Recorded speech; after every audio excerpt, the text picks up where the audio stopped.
Okay, so what types of patients or individuals turn to you for help and how do you help them? Well, in general, the people who turn to me are Lyme disease people because obviously I'm a Limey too. But also I talk to people with fibromyalgia, chronic fatigue, irritable bowel. People come to me as well for weight loss or tips on hormones, thyroid, adrenals, these are all related issues. So it kind of, goes together. And in terms of how do I help them? Well, again, I go through a certain process. I have 7 steps in my program. And the very first is pretty fundamental. It goes back to setting the stage to be well because people generally don't know where to start. And a lot of times they jump in the middle. So we start with the very basics about food and nutrition and eliminating food intolerances. We talk about the alkaline balance. And of course, we also have to talk about the poisons in our food like GMOs, Monsanto, and such like that.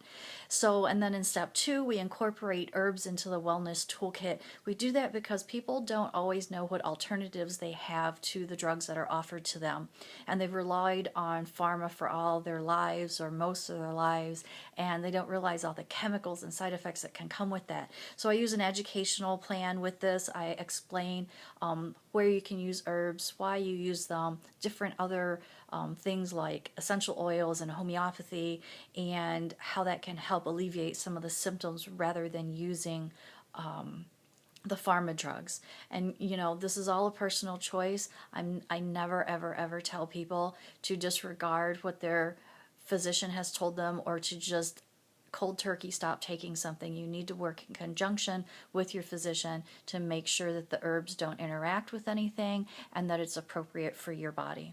And then in step 3, we reframe stress. And now I'm talking about like everyday stress, but I'm also talking about emotional stress because with chronic illness comes a lot of emotions. So we need to address those and make sure that those don't continue to create multiple flares and ups and downs, and so that we can get back to more of a neutral, I guess, relatively speaking, lifestyle. Because the stress and the emotional toll that chronic illness takes on somebody is kind of circular. So we need to figure out how to neutralize that stress, reframe it, and deal with it the best that we can. And then in step 4, we address the layers of chronic illness. So we talk about the gut, we talk about detoxing, we talk about sleep,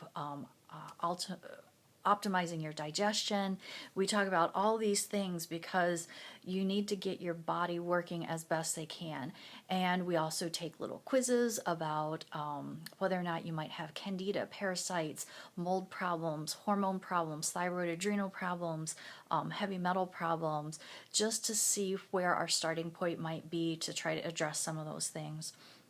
And actually I kind of put step 4 and step 5 together with the optimizing of the digestion, detox, and sleeping and all. I don't think people realize how important sleep is actually. They come to me telling me, oh, they don't have too much stress, but they can't sleep and they're only getting a couple hours per day. And really sleep is regenerative for everybody. And especially with chronic illness, chronic Lyme, you've got to have sleep. If you don't have sleep, you'll never, ever feel better.